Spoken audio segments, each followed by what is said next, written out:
Welcome to the RFT lab. Here we are going to discuss the different practicals of RFT. My name is Professor Sanjay Veligaonkar. Today I am going to explain you about the experiment number 1. So our experiment number 1 is to compare measure and compare the radiation pattern, return loss, impedance, gain, beam width of dipole antenna and folded dipole antenna at microwave frequency. So what is the required setup is here. It is a Scientech make. So here we can see this setup. It is a Scientech make. Model number is ST2263. For this Scientech make model number ST2263, we are having two sections. One is a transmitting section and second one is a receiving section. Here we have to connect these two antennas at transmitting side and the receiving side. Here the output of this transmitter section is connected to the antenna. This is known as a transmitting antenna. It will transmit the signal, and here at another side we are having receiving antenna. It is connected like this. The output of this receiving antenna is connected to the input of receiving section. Here we can note down the readings at the receiving side. So to calculate the frequency, to set the frequency, we should know what is the operating frequency of the antenna. So we can see for this is a dipole antenna, and as we know this is known as a lambda by 2 dipole antenna. The lambda by 2 means what? The length of this is a lambda by 2. Here the first thing that we should do is to measure the length of this antenna. Then we should calculate the lambda frequency, so there is a lambda value, and after getting this lambda value we can calculate the frequency whatever required here. Then we can see here on the both side 750 megahertz is set on the transmitting side and the receiving side. So this 750 megahertz is nothing but the frequency that is for the antenna that we are doing the practicals. We are having three antennas here. The first one is a dipole antenna. On this side it is connected is a folded dipole antenna.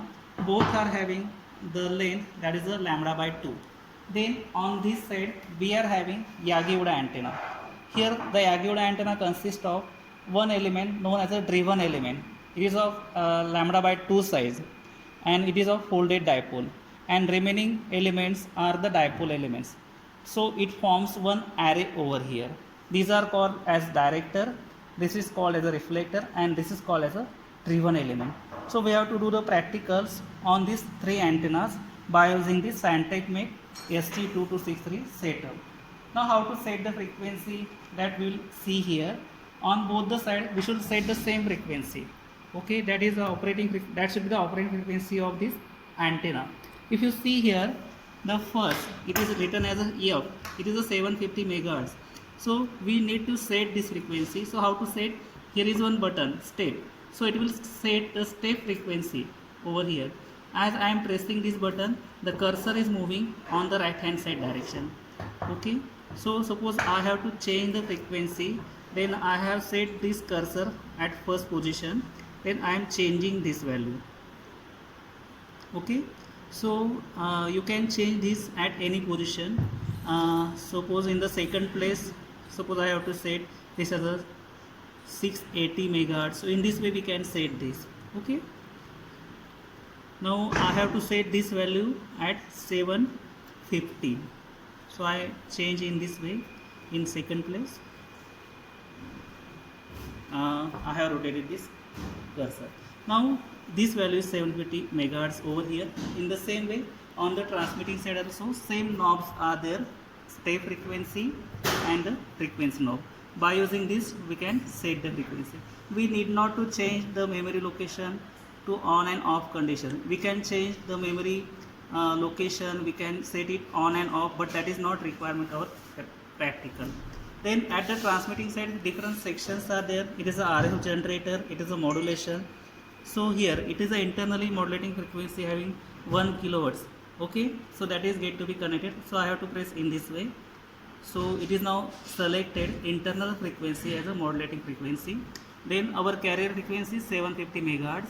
Then this RF generates the signal, and I am connecting to this transmitting. received by this antenna. So the distance between these two antennas, it should be in a far field. Okay. Okay, so this complete the first video. In next video we will see the actual experimentation of the